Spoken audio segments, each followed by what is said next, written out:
Do you want to become better at Final Fantasy VII Rebirth's combat system and destroy your enemies? Well, here are some more advanced combat tips that you will definitely want to know, and this is the second part of our combat tips series. First up are these synergy skills, which are new to Rebirth, but there's a few things you will want to know about them that the game doesn't really tell you. One of our favourite synergy skills is the Bullet Batter that actually has some features that we didn't know about until we started playing around with it. Bullet Batter is a ranged attack synergy skill between Cloud and Barret. Normally you will do a 3-hit combo, which makes it useful for hitting enemies at a distance, but what the game doesn't tell you is you can actually change into a Punisher version of this move that will have a single shot being sent out. This is a much harder hitting version of this synergy skill, and you can actually create a loop combo where you do the normal 3 shots of it, tap triangle to go into Punisher mode, and then do it again and repeat this cycle. Next up, let's talk about Aerith's ward ability and how to teleport out of danger. On a surface level, Aerith's ward shift seems a bit lackluster, as it just seems to teleport you away from danger, but the full purpose of it is to allow Aerith to quickly teleport back to her ward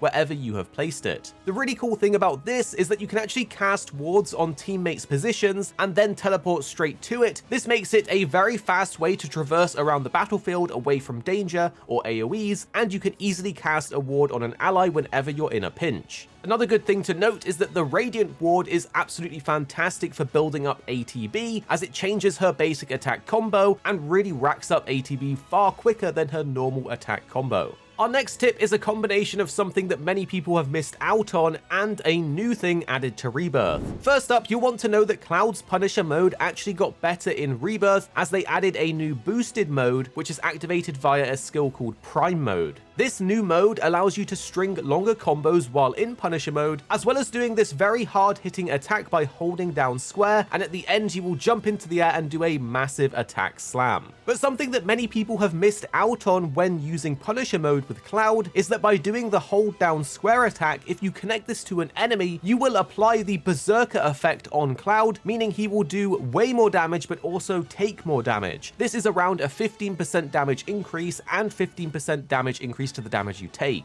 Interestingly, Prime Mode will actually increase the potency of Berserk, so definitely give these two a try. A lot of people are struggling to get a handle on Red 13, and something we've learnt after doing his legendary VR mission is that his spin to win move, where you hold down the attack button while doing this in Vengeance mode, is kind of like the key to success, as it quickly builds up pressure on enemies, deals damage, and they have a hard time hitting you back because, well, you're spinning around everywhere. Red 13 can also dish out insane damage by using his Reaper's Touch ability while on low health, or his Retaliation stance. The Reaper's Touch ability will scale depending on how low your health is, dealing massive damage the lower you get. Great thing is you can easily regen health from healing or using your limit break, while for Retaliation it will instantly cancel you out of animations and then counter the enemy for some massive multi-hitting damage attacks. Next up is probably one of our favourite combos to do in Rebirth as Cloud, and it is pretty busted but also cool and does great damage. If you have unlocked the Plasma Discharge skill for the enemy skill Materia by doing Chadley's combat simulation and world intel, then you can pair this together with the Disorder ability and other skills like Tifa's Focus Strike that will fill the ATB gauge when hit, and this causes some absolute chaos. The thing is, the Plasma Discharge ability will do a massive thunder AoE around you whenever you fill an ATB bar. Disorder is particularly effective for this, as it instantaneously fills an ATB bar when you hit an enemy with it, and you can perform this in the air as well, making it great for aerial combos. So every time you activate Disorder, you refill your ATB, trigger Plasma Discharge, and repeat over and over again for some absolute madness. Next up is an amazing tip if you plan to have Aerith in your party. Something that we really noticed during our playthrough was how Aerith's ATB felt incredibly slow and sluggish to build up. But what if we told you there's ways to make her ATB gauge fill up extremely quickly and easily? Well, one of the things the game doesn't communicate too well about is her Combat Saviour synergy skill. This is a free skill to use, and the description says an ally will follow up to attack. This sounds pretty boring, but the benefits of it are actually huge and the game doesn't even tell you. Each time you use this and a teammate follows up with that attack, it will actually greatly boost both Aerith's and the teammate's ATB, making it fantastic to build up to those harder hitting abilities or spells. This is absolutely huge for her, as if you start using it, which again it's a free thing to use and it's relatively quick and it juices your ATB bar way faster than her basic attacks, it's essentially just a passive way to get way more ATB bar to cast those powerful spells. And to continue on from this, something that's a massive benefit to all of your party members is to know that the synergy skills in general for any character will boost the ATB of both party members involved in that synergy skill. When we first started to play with the synergy skills, we weren't quite sold on them, but now we can actually see the vision that Square Enix had for them, and it's pretty awesome. For example, Cloud and Aerith's Spellblade is a massive damaging attack, but also really fills up the ATB of both Cloud and Aerith, making it a great option on staggered targets. So make sure you are actually using the synergy skills as much as possible, because they are fantastic for building up ATB. Just hold R1 and try them out.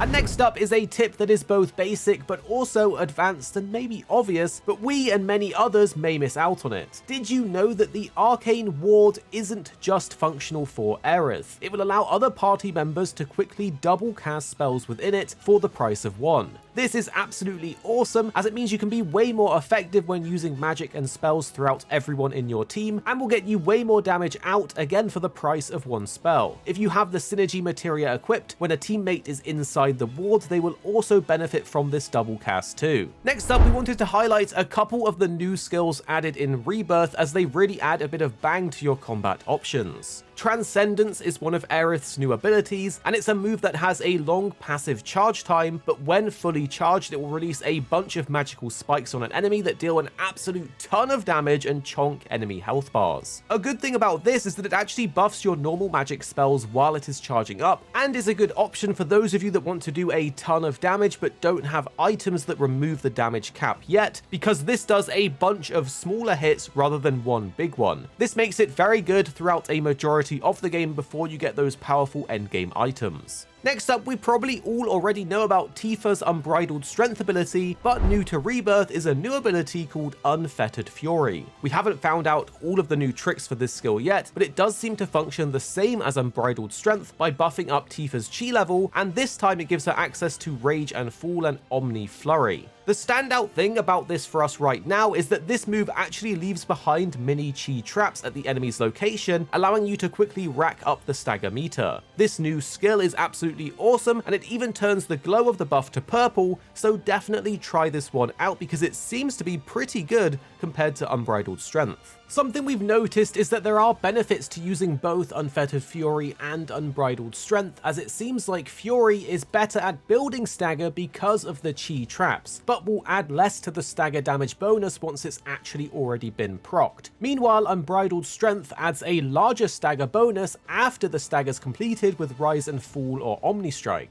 So it seems like you want to alternate between them based on building stagger and then while the enemy is staggered. For our next tip, during your playthrough, you will probably get the option to have a ton of the auto-cast materia by completing various different Chadley World intels, and you might find it difficult to pick which spell to pair this with, as things like auto-casting Cure can be a very good option to automatically heal you when you need it. But another awesome option to consider is the Time Materia, because having allies auto-cast haste on you is absolutely fantastic for speeding up how much ATB you can gain, and it will also have them auto-casting slow on enemies, which just makes them a bit easier to deal with. Next up is an oldie but a goodie back from Remake. This will help get you through some of the harder fights in the game, especially if you're struggling. By using Barret in your party, you can combine several of his abilities that will make him an absolute tanking unit for your entire team. His Lifesaver ability costs 1 ATB and will cause him to take all damage in place of your teammates. It also increases his maximum HP. So with him having an already larger health bar and a variety of different ways to boost his defense, funneling all of the damage your team would take into Barret makes combat far easier to deal with and allows you to focus on just healing him instead of using AoE heals with things like Magnify. When you combine this with Barret's second weapon that he unlocks, he actually gets weapon skills that allow him to gain Protect every time he uses his overcharge, making this even more effective and turning him into an even better passive tank. Another quick tip for Barret is that you can actually combine together his bonus round ability and his overcharge unique attack. These two together will make him rip through enemy health bars and stagger bars no problem, so definitely try this out too. And we have another bonus tip for you guys. If you want to look like an absolute badass, you can use this combo to quickly get yourself into the air to do all of that aerial goodness. Normally for Prime mode, you can counter an enemy attack by holding the guard button or quickly pressing it as the attack's coming your way. But then if you have a moment to press the triangle button, you can switch back to operator mode. If done correctly, you will flip into the air, which will allow you to slam back down to the ground, or you can cancel that mid-air for a skill like Braver, which is absolutely awesome because skills like Braver have increased potency while in the air. So this is another quick combo trick that you can do. Put in the comments if you have any extra combat tips that you want to share so we can all learn together, and subscribe for more Final Fantasy Rebirth content coming your way soon.